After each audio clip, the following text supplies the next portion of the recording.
A fault in the time machine tore the coordinates apart. Instead of the intended safe exit, you were cast into the Cretaceous.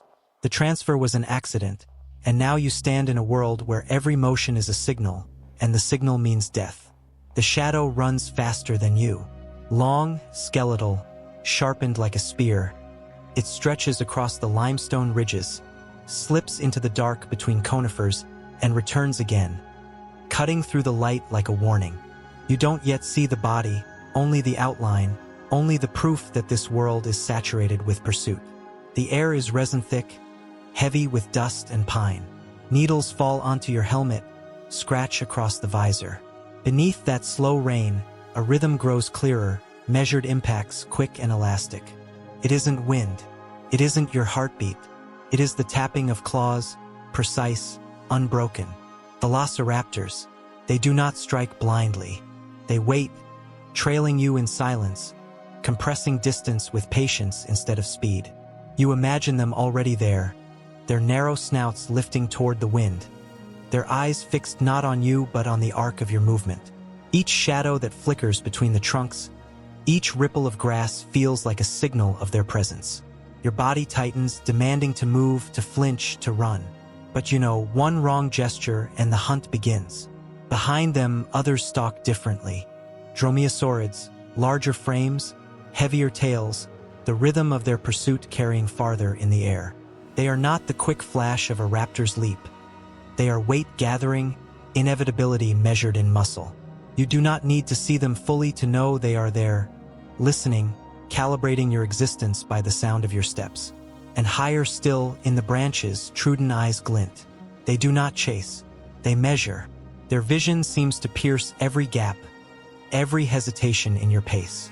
They are counters of rhythm, taking note of the interval between your strides, the stutter in your breath. You do not know how they track, but you have seen what happens when someone missteps. Once, in another broken jump through eras, you found remains. A body pinned under a ledge, scattered in fragments too clean to be chance.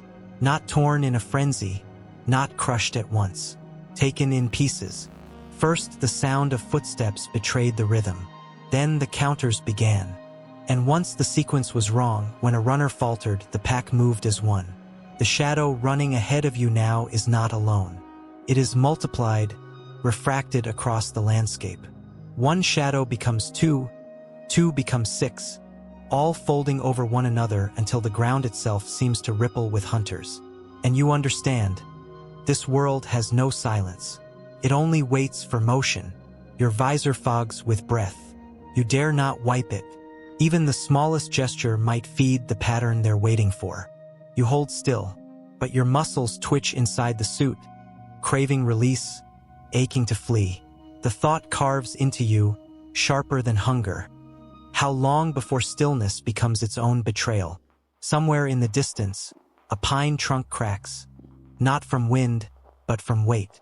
You cannot see which predator caused it. The shadow before you collapses into the underbrush, vanishes, and now you realize the cruel rhythm has stopped. They are no longer following. They are surrounding. The Cretaceous breathes around you, heavy and indifferent. The forest is a lattice of stone-colored trunks, conifers rising like rigid pillars into a sky that should be blue but feels too pale, too washed, as if it cannot bear its own light. Between them lies a floor littered with needles, bark fragments, and bones so old they crumble at the edges. Everywhere, the ground betrays you. It shifts, creaks, scatters when your boot presses down.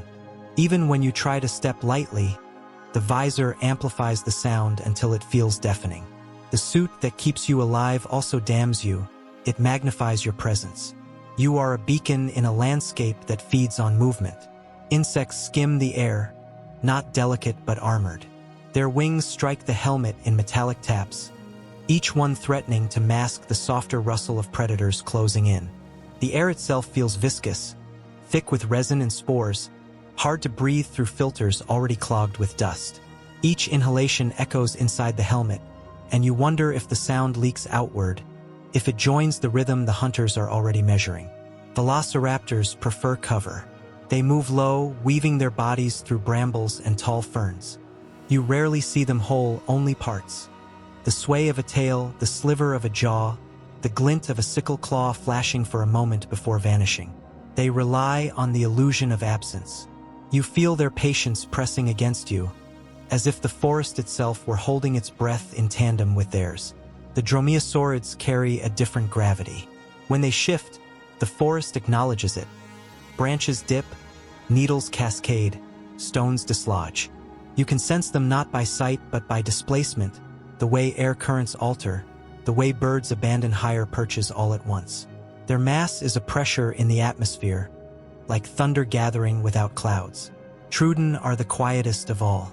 They perch where your eyes struggle to track, halfway up a tree trunk, balanced on a jutting rock. Sometimes you think you see them, a long, narrow face tilting slightly, a shimmer of movement as if their gaze brushed your visor. Other times you convince yourself it is nothing, until the silence deepens and your skin prickles with the knowledge that you were noticed. This environment is not a battlefield, it is a ledger. Each sound, each shift of muscle, each drop of sweat inside your suit is recorded. You are an anomaly in the arithmetic of this forest, a variable that cannot remain hidden forever.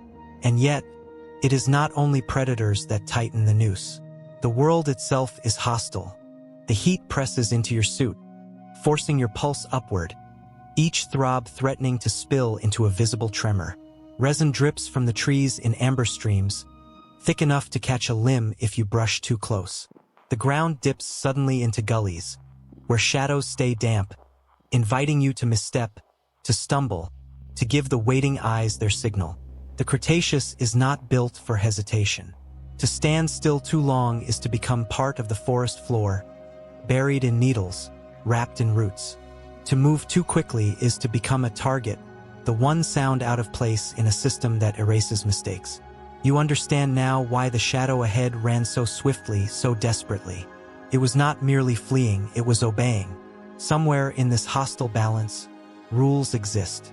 And only rules keep the counters at bay. You grip the fabric at your arm through the suit, forcing yourself still, forcing your breath slower, trying to recall what was learned, what others failed to master. The predators are not random. They do not kill for the sake of killing. They wait for errors.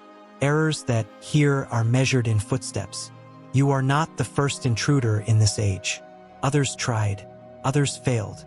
Their fragments litter the ground where resin hardens over bones, where broken visors glimmer faintly in shafts of sunlight. Each failure is a warning carved into this forest, each mistake a lesson. What you carry now is not strength, not weapons, it is a set of fragile rules. Break even one, and you will not last long enough to regret it. Rule 1, do not run. Your body begs for it. Flight, escape, the pounding of boots carrying you far from their gaze. But running is the language they understand best. Velociraptors hunt by motion, their eyes built for it, their entire frame tuned to chase. The moment your stride lengthens, the moment you set a rhythm of panic, they will echo it, amplify it, overtake it. Running is not distance. Running is signal.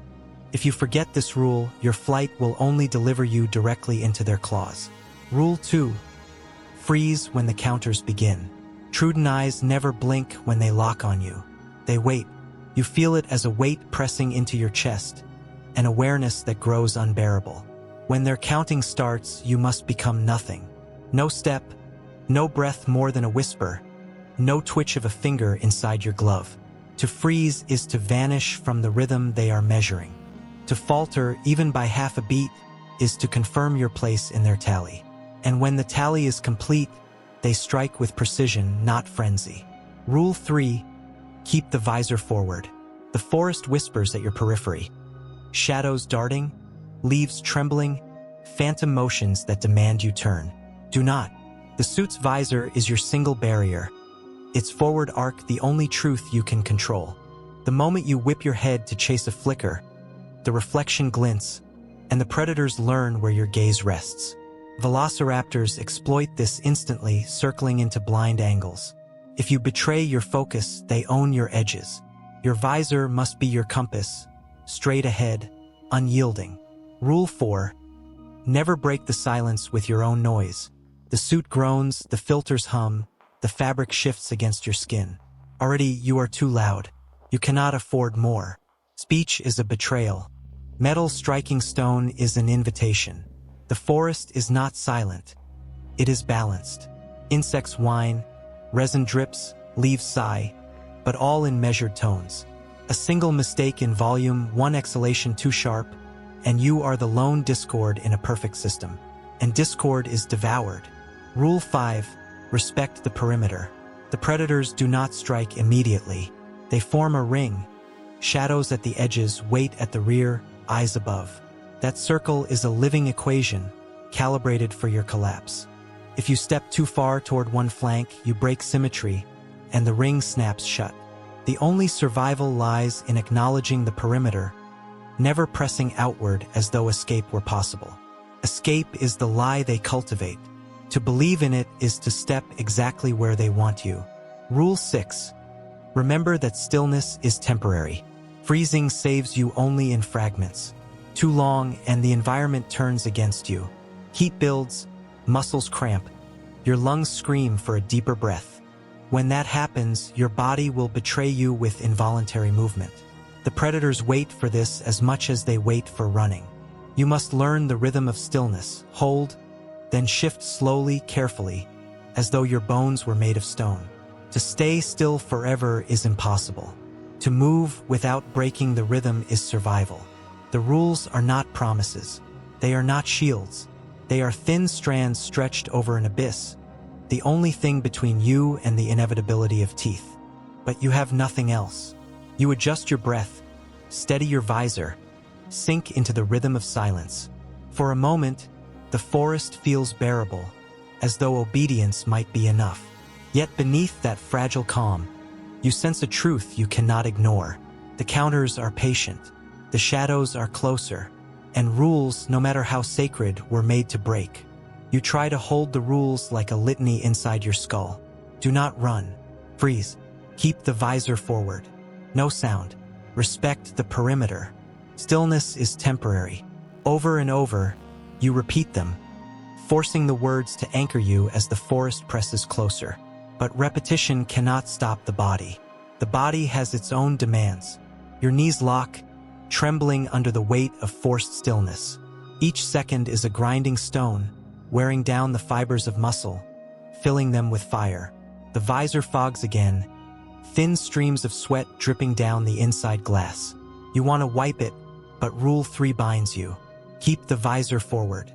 If you move now, you feed the circle. Branches creak. The ring is shifting. The predators do not lose interest. They tighten, slow, inevitable. You sense them sliding into new positions, the mathematics of the hunt recalculating around your heartbeat. A rustle behind you, measured, deliberate. Your body wants to pivot, but you know better. You force yourself to remain, even as the back of your neck prickles, convinced something has already stepped into striking distance. The pressure of the circle is unbearable. Your lungs betray you first. You have been breathing shallow, restrained, trying to match the forest's rhythm. But heat and fear combine into rebellion. You drag in a breath too sharp, too long. The sound echoes inside the helmet, then leaks outward into the silence. It is small, barely a gasp, but you feel the circle adjust instantly. Troodon eyes above. They have been counting, waiting. You feel their gaze pierce your stillness, measuring the break in rhythm. The forest, for an instant, is too quiet. You freeze again, but the damage is done. Now the counters know your pace. They know the interval of your weakness. You try to recover. Shift one foot slightly, carefully, weight transferred as if carved from stone. But your body rebels. The calf muscle spasms from the held position, jerking without permission. It is small, barely a twitch. But in this world, small is everything. The undergrowth cracks, one sound, clean and sharp. Velociraptors surge through the gaps, but not in a rush. They move with deliberate caution, confident, their bodies low and tails balancing. They are no longer testing. They are answering. You remember Rule 1, do not run. But instinct drowns reason. The circle closes, and the only image in your mind is the body you once found shattered under a ledge. Your boots launch forward before thought can stop them. You break into a run. The forest explodes with motion. Velociraptors mirror your stride instantly, weaving through trunks with fluid ease. You hear claws striking bark, the slap of tails stabilizing sharp turns. Above, the Troodon track you, their eyes unblinking, measuring each frantic footfall. And from behind, heavier impacts announce the arrival of Dromaeosaurids, the ground itself shuddering with their approach. Branches tear at your suit, resin smearing the visor, blinding one corner of your vision. Your breath roars in your ears. Each inhale a desperate gasp. Too loud, far too loud. You try to correct your rhythm, shorten your steps, but it is too late. They already own your cadence. The ground betrays you next. A slope hidden beneath pine needles tilts your footing, sends you skidding sideways into a shallow gully. Stones clatter, echoing like bells through the forest. You hit hard, armor scraping, air knocked from your chest. Silence follows, unnatural, thick. The hunters are not rushing. They are aligning. You can feel them above, around, waiting for the moment when the rhythm collapses completely. The rules shatter one by one. You ran. You broke silence. You lost stillness. The perimeter is gone. All that remains is the count. And they are almost finished. You lie in the gully, half buried in pine needles and dust, and the suit feels heavier than stone. Each breath scrapes against the filter, ragged, uneven, no longer something you can control. Your chest heaves, trembling in spasms that betray you with every movement. The forest listens. The counters listen. Above the rim of the slope, a velociraptor appears. Not charging, not lunging. Merely standing, head tilted, eyes fixed on the fogged arc of your visor. It blinks once, slow, deliberate. A second joins, then a third, their outlines sliding into view like shadows peeling away from the trees. They do not speak, they do not roar. They only watch. You freeze, desperate to salvage the rules. Stillness, visor forward, silence. You try to compress yourself into stone, to erase the twitch of exhausted muscle. But stillness is no longer protection. They have measured your rhythm. They know how long you can hold, how far you can push against your own body. Now they wait for the collapse they already counted. A branch creaks above. You tilt your gaze, without moving the helmet, without breaking the rule, and see the glint of Troodon eyes. Dozens, perhaps more, ringed across the branches. Their gaze is absolute, unblinking, an endless tally written across your failing body. You feel the arithmetic of their patience closing in, as if the entire forest were one vast clock, and you are the final second waiting to expire. The air thickens with resin and heat. Sweat pools at your collar, runs into your eyes. Your muscles no longer obey. A tremor begins in your leg, small, involuntary, spreading upward. You command it to stop, but commands no longer matter. Your body has betrayed the final rule. The raptors descend the slope, not rushing, not chaotic, but precise. One step, then a pause. Another step, then stillness. They echo your collapse, mirroring the rhythm of your failing breath, your stuttering muscles. Each movement is an answer to your weakness. You want to resist, to rise, to scramble farther down the gully. But you know what lies there. More shadows, more eyes, the circle waiting unbroken. There is no outside the perimeter. There never was. Your visor fogs entirely now, vision reduced to a blur of motion and shadow. The forest around you dissolves into fragments. Glimpses of claws, tails, teeth outlined against pale sky. You no longer see them clearly. Perhaps that is mercy. The first contact is not violent. A tail brushes your suit, steadying balance. Then a claw scratches lightly across the resin smear on your visor.